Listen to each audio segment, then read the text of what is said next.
पुरुष समाज ने शास्त्र लिखे, पुरुष समाज ने एक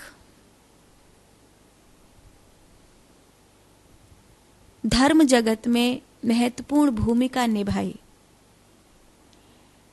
फिर एक दौर आया जब स्त्रियों को केवल और केवल एक वस्तु की तरह उपयोग किया जाता था।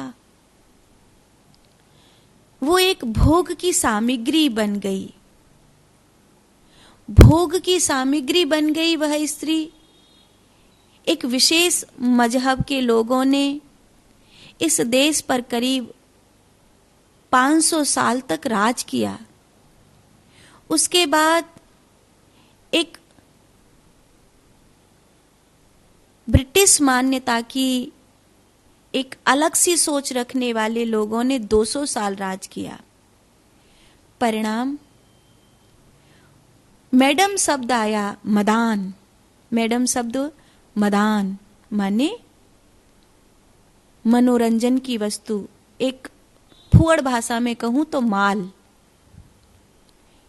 जो 500 साल यहां राज करके गए, जिनके राज के लिए आज वक्फ बिल पर संघर्ष हो रहा है कि यहाँ फलाने बादशाह ने राज किया था तो ये भूमि वक्फ की है, यहाँ फलाने बादशाह ने राज किया था तो ये भी भूमि वक्फ की है।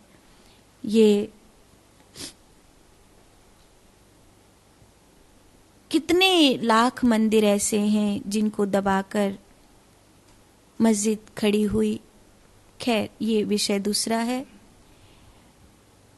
पर इन 500 वर्षों में और इन 200 वर्षों में, 500 वर्ष के विशेष मजहबी राज ने और 200 वर्ष के विशेष कॉन्वेंट सोच ने, एक ब्रिटिश सोच ने स्त्री का बहुत अपमान किया।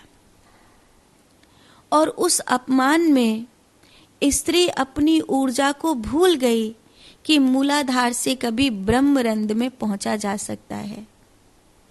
फिर कुछ महापुरुष हमारे धर्म में भी ऐसे थे जो धर्म को ठीक ठीक न जानकर केवल गुलामी की चापलूसी करने के लिए, अपना घर भरने के लिए, अपना निजी पेट भरने के लिए शास्त्रों में होने वाली विकृतियों को देखते रहे, प्रमाणित करते रहे, और बहुत सारी चीजें जो वास्तव में सनातनता के खिलाफ चली गईं, जो मनुष्यता के खिलाफ चली गईं, जो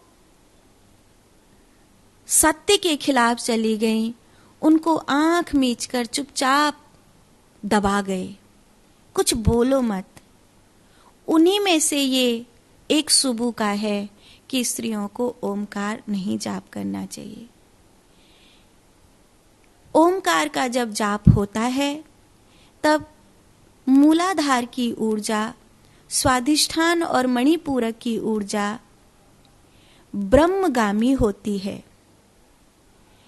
इसीलिए ओमकार का जाप करना, शंख की ध्वनि करना, विशिष्ट प्रकार की साधनाएं करना, विज्ञान भैरव तंत्र, शिव सूत्र आदि आदि, ये सब कहीं न कहीं दूर हो गए मनुष्य से।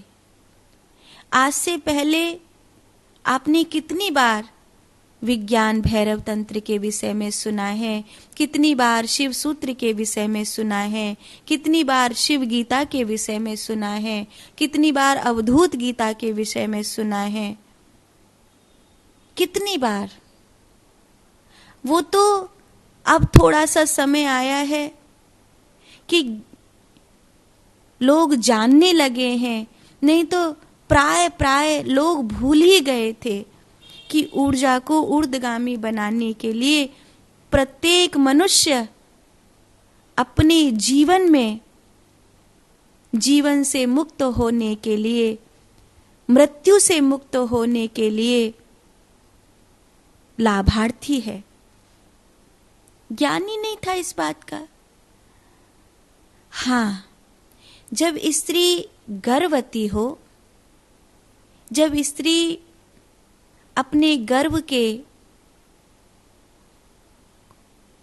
5 या 4 महीने 6 महीने पार कर रही हो, तब विशेष ध्यान देना पड़ता है।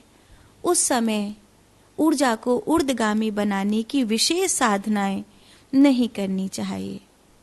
हालांकि आपके भजन से, आपकी साधना से आपके गर्भ में पल रहे शिशु को अद्वितीय चेतना उपलब्ध होगी, लेकिन उस समय शारीरिक जो साधना है वो विशेष रूप से नहीं करनी चाहिए, जिसमें कुंडलिनी जागरण की साधना है, जिसमें कई कई घंटों तक ओमकार के नाद की साधना है, नाद ब्रह्म की साधना है, जिसमें शंख की ध्वनि, घंट घड़ियाल की ध्वनि आदि की जो स्वर साधना है, वो जो विशेष शारीरिक साधनाएं हैं जिनसे शरीर पर किसी प्रकार का विशेष प्रभाव पड़ता है, उन्हें नहीं करना चाहिए। लेकिन गर्भ के जन्म के बाद उस स्त्री को वापस अपनी ऊर्जा, जो गर्भ को जन्म देने के कारण, शिशु को जन्म देने के कारण जननेंद्रियों में विशेष रूप से पहुंच गई है, उसे ऊर्ध्वगामी बनाने के लिए साधना करनी चाहिए। इसीलिए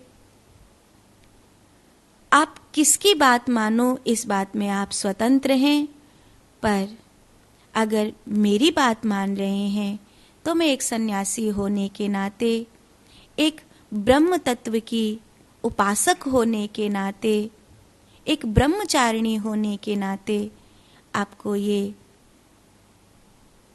विशिष्ट रूप से कहती हूँ कि आप स्त्री होकर भी ओमकार का जाप कर सकती हैं।